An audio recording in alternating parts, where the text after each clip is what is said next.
प्रसाद लाड आणि जरांगे पाटील यांची आज भेट झाली। या भेटीच्या दरम्यान ते असं म्हणाले की माझी आणि जरांगेची भेट झाली याचा पोटसूळ हाकेंना का उठला? नाही, मी प्रसाद लाडांचं थोडीशी पत्रकार परिषद बघितली। ते म्हणाले की मी जातीसाठी माती खाणार आहे आणि मी आमदारकीचा राजीनामा द्यायला तयार आहे। माझी पहिल्यांदा विनंती आहे प्रसाद लाडांना, तू पहिला आमदारकीचा राजीनामा दे, कारण ज्या पक्षाचा तू आमदार झालायस त्या पक्षाला निवडून देण्याचं काम ओबीसींनी केलंय, भटके विमुक्त जाती जमातींनी केलंय। त्यामुळं तू पहिला राजीनामा दे आणि मग या जातीच्या मातीच्या, तू जातीसाठी माती खा नाहीतर शेण खा, पण तू ओबीसीच्या अनाथ माती घालवण्याचं काम करू नको। मुळात तुझी कोणती हैसियत आहे, तुझं कुठलं ज्ञान आहे, तू कुठल्या आयोगाचा सदस्य आहेस किंवा तुला काय सोशल जस्टिस कळतो किंवा संविधान कळतं? तू एक हॉटेल चालवणारा माणूस, कमिशन एजंट, आणि तू जरांगेला जाऊन त्या समाजाला न्याय द्यायचा प्रयत्न करतो। कोण आहे कोण? प्रसाद लाड हा कॉर्पोरेट मधला एक पैसे कमवणारा एजंट आहे, हॉटेल व्यावसायिक आहे।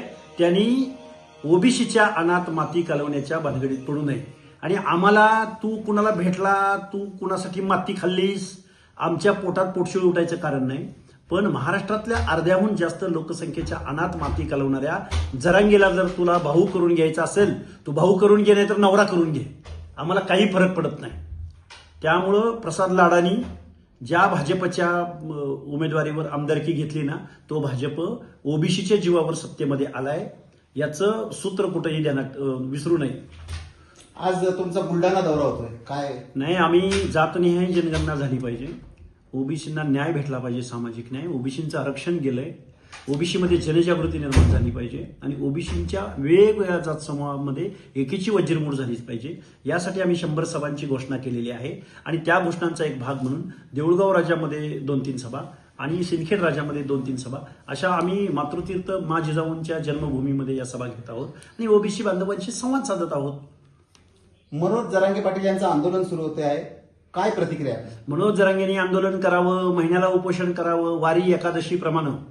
आम्ही तर वारी एकादशीला देवाच्या भक्तीसाठी जातो, पण जरांगेंनी रोज उपोषण करावं आणि मुख्यमंत्र्यांनी रोज त्यांच्याकडे प्रसाद लाडांसारखे हॉटेल व्यावसायिक पाठवावेत, त्यांच्याशी खाजगी डील करावं, कॉर्पोरेट डील करावं।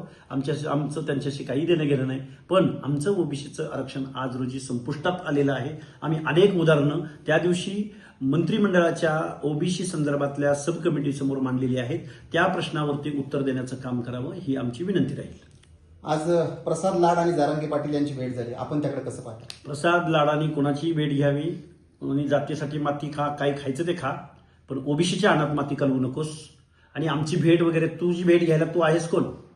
तेव्हा आम्ही ठरवू तुझी भेट घ्यायची का नाही घ्यायची। आणि तू 1 लाख मराठी तरुणांना रोजगार दिल्याचा तू दावा केलायस, तुला एखादा आंतरराष्ट्रीय दर्जाचा पुरस्कार देण्यासाठी आम्ही महाराष्ट्राच्या मुख्यमंत्र्यांना आणि देशाच्या पंतप्रधानानं युनोकडे शिफारस करावी, असं मी लाडांचं कौतुक व्हावं, त्यांचा सत्कार व्हावा, अशी विनंती सरकारला करेन। या भेटी दरम्यान प्रसाद लाड असं म्हणाले की जर जरांगेच्या मागण्या मान्य झाल्या नाही तर मी समाजासाठी राजीनामा देईन। तू अगोदर राजीनामा दे, आंदोलनात उतर, आणि जरांगेची मागणी मान्य झाल्यानंतर ओबीसी कसा उद्ध्वस्त होणार आहे, झालाय, हे एकदा तुझी तेवढी कुवत आहे की नाही माहिती नाही, हे एकदा जाणून घ्यायचा प्रयत्न कर।